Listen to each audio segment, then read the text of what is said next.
पशुपालक भाइयों नमस्कार। मैं डॉक्टर आर के यादव पशु चिकित्सा अधिकारी चैनल से। पशुपालक भाइयों, इस मक्खी को ज़रा ध्यानपूर्वक देखिए। ये कुछ जानी पहचानी सी लग रही होगी। बिल्कुल आप इससे परिचित होंगे, क्योंकि मानसून के दिनों में अक्सर ये मक्खी आपके पशुओं के ऊपर बैठ करके खून चूसती हुई नज़र आती है। पशुपालक भाइयों, आप इसको अपनी भाषा में डसा, डांस या और तमाम तरह के नामों से जानते होंगे, लेकिन साइंस की भाषा में इसे सीसी फ्लाई, टेबनस या स्टोमोक्सस नामक मक्खियों से जाना जाता है।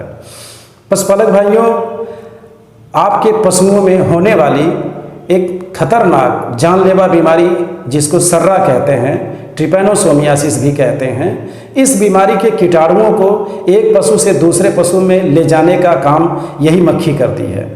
तो आप ये सोच सकते हैं पशुपालक भाइयों कि यह मक्खी कोई सामान्य मक्खी नहीं है, बहुत ही खतरनाक मक्खी है।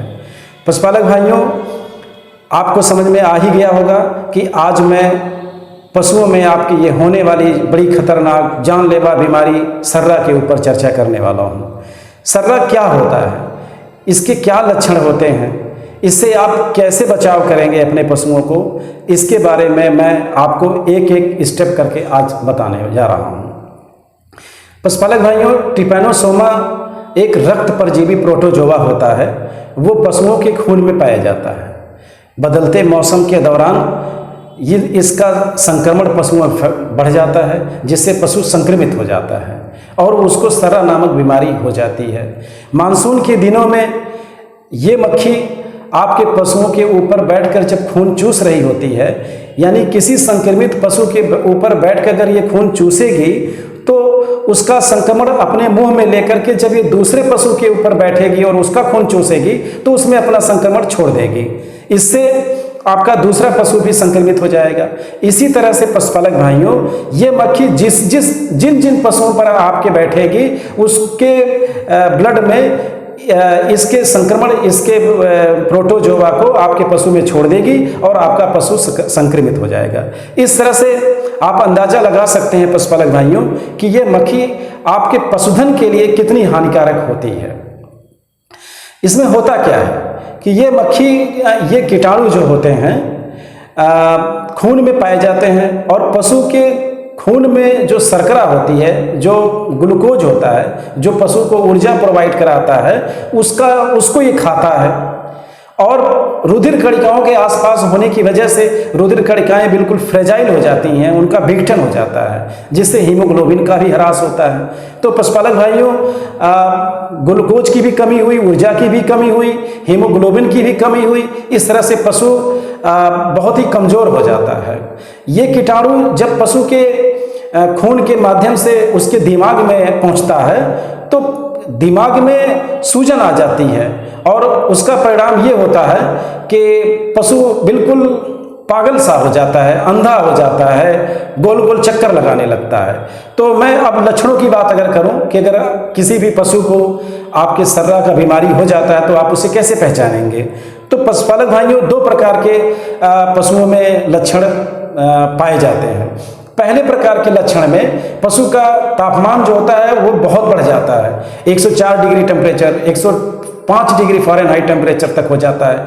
पशुपालक भाइयों, पशु के मुंह से लार गिरता है, बार बार पेशाब करता है, अंधा हो जाता है और जिस खूंटे के सहारे वो बंधा होता है उसके चारों तरफ गोल गोल चक्कर लगाता है। किसी रस्सी के सहारे अगर बंधा हो तो उसको अपनी पीछे की तरफ खींच करके रखता है, किसी दीवार के सहारे टिका करके रखता है। अगर ये सारी समस्याएं आपको दिखें तो आप तुरंत समझ जाएं कि आपके पशु को सर्रा नामक बीमारी हो गई है। और जो दूसरे प्रकार का लक्षण होता है वो इसके जस्ट विपरीत होता है। इसमें पशु का तापमान सामान्य से भी कम हो जाता है। ऊर्जा की कमी होने की वजह से, हीमोग्लोबिन की कमी हो जाने की वजह से पशु बहुत ही कमज़ोर हो जाता है और वो बैठ जाता है और उठ नहीं पाता है, अपने सर को एक तरफ पेट की तरफ करके लेटा रहता है। तो इससे पशु बहुत ही दुर्बल हो जाता है और ये जो दूसरे प्रकार का लक्षण होता है, इसको समझ पाना, इसको जान पाना कि ये सर्रा से ग्रसित है, बहुत आसान नहीं होता है। ये केवल कोई विषय विशेषज्ञ, पशु चिकित्सा अधिकारी या पशु चिकित्सक जो होगा, जो आपके निकटवर्ती किसी पशु चिकित्सालय में होगा, वही समझ पाएगा। किसी झोला छाप डॉक्टर के संपर्क में अगर आप आएंगे तो इन लक्षणों को, वो इतनी बारीकियों को नहीं समझ पाएगा, जिससे वो आपको सही दवा आपके पशु को दे सके और आपके पशु को बचाया जा सके। तो पशुपालक भाइयों, मेरा आपसे निवेदन है, अनुरोध है कि आप इस तरह की जब लक्षण देखें तो आप किसी भी निकटवर्ती पशु चिकित्सालय में संपर्क करें और सही समय पर अपने पशु को इलाज करा करके उसको बचा सकते हैं। पशुपालक भाइयों, जो पहले प्रकार के लक्षण आपने को मैं बताया था, उसमें पशु ज़्यादा से ज़्यादा 2 से 4 दिनों के अंदर अगर उसका सही इलाज नहीं हुआ तो उसकी मृत्यु हो जाती है। लेकिन जो दूसरे प्रकार के लक्षण होते हैं, उसमें पशु 2-4 दिनों से लेकर के 2-4 महीने तक जिंदा रहता है और धीरे धीरे पशु जो है वो कमज़ोर होकर के मरता है। तो ऐसी स्थितियों में आपके पास यही उपाय है कि आप जागरूक होवें, आप इन लक्षणों को समझें और अपने पशु चिकित्सक के संपर्क में रह करके उनसे सलाह और उनसे इलाज कराएं। मैं एक और बात बता दूं कि एक उदाहरण मैं आपको दे रहा हूं कि एक पशुपालक ने मुझे बुलाया कि डॉक्टर साहब, मेरा पशु जो है वो बिल्कुल मरणासन के नज़दीक है, आप उसे एक बार जरूर देख लें। मैं गया, पशु को देखा तो पशु मुझे दूसरी जो लक्षण पशु में सर्रा का जो दूसरा लक्षण मैं आपको बताया, वो लक्षण सारे मुझे उस पशु में दिख रहे थे। उस पशुपालक ने यहाँ तक बताया कि डॉक्टर साहब, मैंने इस पे 20,000 रुपए की दवा अब तक लगवा चुका हूँ और ये पशु आज इस स्थिति में पहुँच गया है। तो मैंने सोचा कि हो सकता है कि सारी दवाओं को मैंने चेक किया और जब मैंने सारी दवाएं चेक की तो पता चला कि वो जो दवा इसकी मेन दवा थी, वो दवा तो इस पशु को लगा ही नहीं है। फिर मैं किसी भी पशु चिकित्सक या पशु चिकित्सालय से संपर्क, पशु चिकित्सा अधिकारी से संपर्क नहीं किए हैं, जिसकी वजह से इस परिणति को प्राप्त हुए हैं।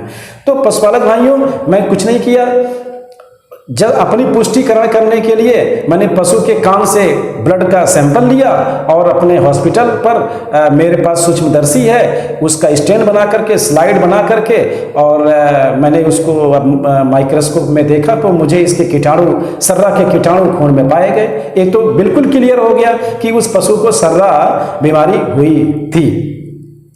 मैं उसको सर्रा की जो मुख्य दवाइयाँ होती हैं, जो उनकी इलाज होते हैं, वो मैंने सारे किए।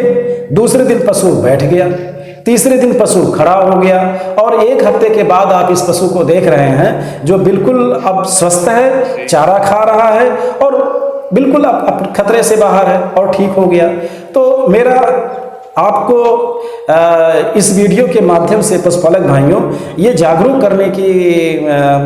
करने के लिए मैंने ये कोशिश की है कि आप किस तरह से इन मक्खियों को पहचानें जो आपके पशुधन को इतना हानि पहुंचा सकती हैं, किस तरह से आप लक्षणों को पहचानें जिससे आप समय पर अपने पशु चिकित्सक से संपर्क कर अपने पशुधन को बचा सकते हैं। और अभी मैं जो कुछ बचाव भी बताऊंगा कि आप अपने पशुओं को किस तरह से इन मक्खियों से अपने पशु को बचाएं, उसके लिए भी मैं कुछ उपाय बता रहा हूं। जैसे आप जब भी मानसून का समय आने वाला हो, आप अपने पशुबाड़ा में, पशुशाला में गंदगी तो बिल्कुल ना होने दें और आसपास झाड़ी ना होने दें, क्योंकि अगर झाड़ी और ये गंदगी रहेगी तो ये मक्खी जरूर आएगी। तो पशुपालक भाइयों, मक्खी ना आए उसके लिए धुआं सुलगा दीजिए, समय समय पर कीटनाशक दवाओं का छिड़काव करिए, चूने का छिड़काव करिए, इससे ये मक्खियाँ भाग जाएंगी और आपका पशु जो है वो इससे ग्रसित नहीं होगा। जो सबसे अच्छा उपाय लास्ट में मैं बता रहा हूं वो ये है कि इस पशु का इलाज करने के लिए जिस दवाओं का यूज किया जाता है, जो प्रयोग में लाई जाती है, वही इंजेक्शन अगर पशु को मानसून के दिनों में उससे पहले आप लगवा दें तो ये टीके का भी काम करता है और आपके पशुधन को अगले 4-5 महीनों तक सर्रा से बचाया जा सकता है। तो पशुपालक भाइयों, मुझे उम्मीद है कि आपने मेरे इस वीडियो के माध्यम से बहुत सारी जानकारी हासिल की होगी। इसी तरह से मैं बहुत सारी बातें आपको बताता भी रहूँगा। निदान मैं आपको नहीं बता सकता क्योंकि मुझे आपको जागरूक करना है, डॉक्टर नहीं बनाना है। इसलिए आप मेरे वीडियो को लाइक करें, सब्सक्राइब करें।